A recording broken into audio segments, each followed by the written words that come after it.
युद्ध के 15 दिन हो गए।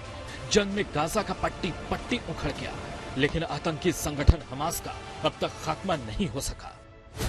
हमास पर इजराइल के हमले के बाद जब गाजा से दिल दहलाने वाले कई ऐसे वीडियो भी सामने आए जिनसे दुनिया का दिल पसीजने लगा। मानवीय सहायता पहुंचाने के लिए आवाज उठने लगी।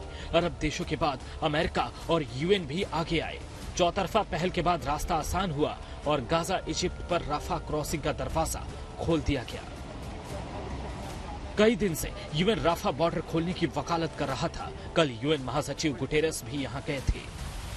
देखिए ड्रोन तस्वीरों में राफा बॉर्डर का नजारा, जहां दूर तक राहत सामग्री के ट्रक खड़े हैं। हालांकि शुरुआती रिपोर्ट के मुताबिक हमास ने सीमित तादाद में ट्रकों की एंट्री को ही अनुमति दी है। कई दिनों से राहत कर्मी भी राफा बॉर्डर पर इंतजार कर रहे थे, जिनको गाजा में एंट्री मिली है। अब आपको मैप के जरिए राफा बॉर्डर के बारे में बताते हैं, जो युद्ध के हालात में गाजा में रह रहे लोगों के लिए लाइफलाइन है। गाजा से निकलने या गाजा में जाने के कुल 3 रास्ते हैं। इनमें 2 इजराइल की सरहद पर है। इरेज क्रॉसिंग उत्तरी गाजा को इजराइल से जोड़ती है। केरेम शलोम क्रॉसिंग दक्षिणी गाजा की तरफ है और तीसरी राफा क्रॉसिंग है, जो मिस्र की सरहद पर है। लेकिन जितनी राहत सामग्री और मेडिकल के सामान राफा क्रॉसिंग से भेजे जा रहे हैं, वो गाजा के लोगों के लिए थोड़ी राहत की बात है।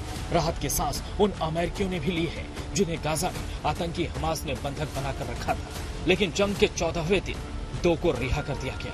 ये दोनों माँ बेटी जूडीथ और नताली हैं। जंग शुरू होने के बाद ये पहला मौका है जब किसी बंधक को छोड़ा गया है। कतर की मध्यस्थता से दोनों को रिहा किया गया, जिसके बाद इजराइल के लोग भी खुशियां मनाते दिखे।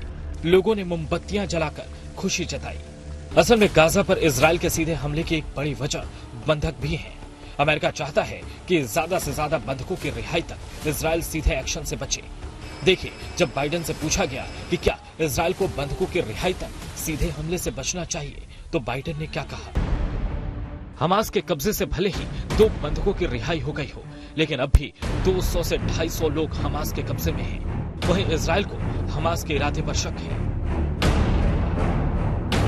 दरअसल आतंकी संगठन हमास ने 7 अक्टूबर को जिस बर्बरता को पार कर दिया, जिस तरह इजराइल में घुसकर कत्लेआम मचाया, वो जख्म इजराइल के सीने में नस्तर की तरह चुभ रहा है।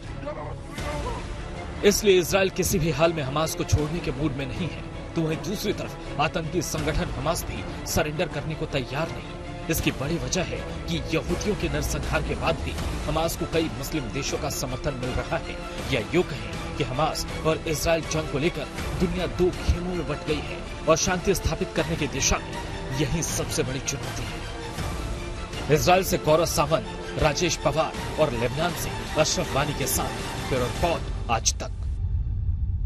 ये युद्ध काफी भीषण है, लेकिन 15वें दिन एक राहत भरी खबर आई है, और वो खबर ये कि फलस्तीन के लोगों को न खाना मिल रहा था, न पानी, न दवाइयां, वो सब अब मिलना शुरू हुआ है और राफा क्रॉसिंग खोल दी गई है। तो इसका मतलब क्या हुआ? देखिए, हम आपको दिखाएं ये तस्वीर जो हम आपको दिखा रहे हैं। ये जो ट्रक भरे हुए हैं, और ये राफा क्रॉसिंग है। मिस्र यानी कि इजिप्ट पर ये राफा क्रॉसिंग है, और मिस्र ने साफ मना कर दिया था कि हम शरणार्थियों को यानी कि फलस्तीनियों को अपने देश में नहीं आने देंगे। लेकिन अब यूएन और दूसरे देशों के दबाव के बाद इजिप्ट ने ये राफा क्रॉसिंग खोली और यहां से ट्रकों का आना शुरू हुआ है। और ये गजा पट्टी ये देख रहे हैं आप, यहीं से इसी बॉर्डर से सीधे गजा में ये ट्रक्स पहुंच गए हैं, जो तस्वीरें अभी हमने आपको दिखाई हैं। और यहीं पर इजराइल लगा हुआ है, ये इजराइल का हिस्सा है बिल्कुल। ये बॉर्डर पर करम शलोम क्रॉसिंग यहां पर है, और यहीं पर राफा क्रॉसिंग भी है, और ये गजा पट्टी, और ये सारा का सारा देखिए हम आपको वो नक्शा दिखा रहे हैं। राफा क्रॉसिंग इकलौता रास्ता जिससे गजा में अब मदद पहुंचनी शुरू हो गई है, और ये बहुत बड़ी राहत है फलस्तीन के लोगों के लिए, क्योंकि ट्रक जो हैं वो आने शुरू हो गए हैं। और लगभग यहां पर 200 ट्रक ऐसे हैं जो अभी भी राफा क्रॉसिंग पर खड़े हुए हैं, और इन 200 ट्रक्स में राहत सामग्री है, खाने पीने का सामान है, और इन खाने पीने के सामानों के अलावा दवाइयां हैं। दवाइयों के अलावा पानी भी है, क्योंकि पानी भी वहां पर नहीं मिल रहा था।